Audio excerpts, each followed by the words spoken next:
दिलीप राय की जिंदगी में मुक्ता पहली औरत नहीं थी, पर मुक्ता की जिंदगी में दिलीप राय पहला मर्द था। और पहले मर्द के साथ बीती पहली रात मुक्ता के लिए भयानकता सी सीमा तक सुंदर थी। एक संपूर्ण अस्तित्व के लिए जागी हुई प्यास, इतनी कि सवेरे के उजाले में वह दिलीप राय की ओर एकटक देखती रही। लगा अभी एक घूंट पानी भी उसने होठों से लगाकर नहीं देखा है, और उसके होंठ बहुत प्यासे हैं। पर दिलीप राय को इससे विपरीत एहसास हुआ, एक उस प्यास की तृप्ति का जो पहले कभी उन्होंने अनुभव नहीं की थी। औरत को पहले भी शरीर से लगाया था, पर लगा आज जैसी रात का पहले कभी उन्होंने अपने शरीर से स्पर्श नहीं किया।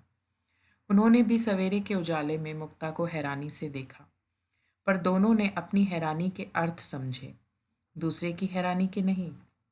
इसलिए चाय की मेज पर एक अजीब सी खामोशी छा गई, इतनी खामोशी जैसे आंखों से देखी जा सकने वाली चीज हो, और जिससे घबराकर दोनों ने आंखें परे कर ली। दिलीप राय काम पर चले गए। घर के मेहमानों में से 3 रात की गाड़ी से चले गए थे और एक अभी सवेरे की गाड़ी से। माँ अभी 2-3 दिन और रहने वाली थी, पर कुसुम आज तीसरे पहर वापस बम्बई जा रही थी। इसलिए मुक्ता अकेली हुई तो कुसुम उससे छोटे छोटे मजाक करती रही। फिर अचानक गंभीर होकर कहने लगी, भाभी, एक बात की मैं आपसे माफ़ी चाहती हूँ। कल मैंने बहुत चाहा था कि घर में लगी हुई तस्वीरें उतार दूँ। चाची मान गई थी, पर भाई साहब नहीं माने। मैं जानती हूँ एक तस्वीर उनके कमरे में है, रात को, आपकी पहली रात को भी। मुक्ता ने आंखें झुका ली, धीरे से कहा, मैं जानती हूँ कल तुमने छोटे कमरे से एक तस्वीर उतार कर अलमारी में रख दी थी, पर क्यों? मैंने फिर वहीं टांग दी थी। दोपहर को माँ ने उस अलमारी की चाबी मुक्ता को दी जिसमें उसके लिए खरीदे हुए कपड़े रखे हुए थे, और वह सूटकेस भी जो मुक्ता अपने साथ लाई थी। कुसुम उसके साथ सूटकेस के कपड़े अलमारी में रखवाती रही।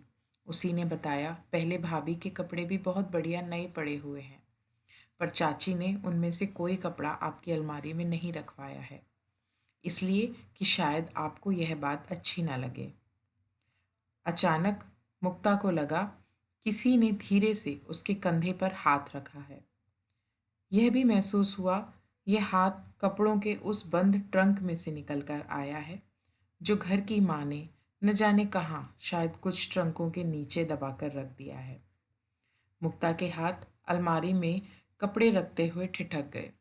हाथ का स्पर्श कंधे से नीचे को उतरता हुआ रीढ़ की हड्डी में फैल गया। मुक्ता ने फटी फटी आंखों से अलमारी की ओर देखा। यह सोने के कमरे की दूसरी अलमारी थी, उस पहली के नाप की ही, जिसमें से सवेरे दिलीप राय ने अपने कपड़े निकाले थे। पूछने की आवश्यकता नहीं थी, दिखाई दे रहा था कि यह अलमारी उसी की थी जिसके कपड़े इसमें से निकालकर अब किसी ट्रंक में बंद कर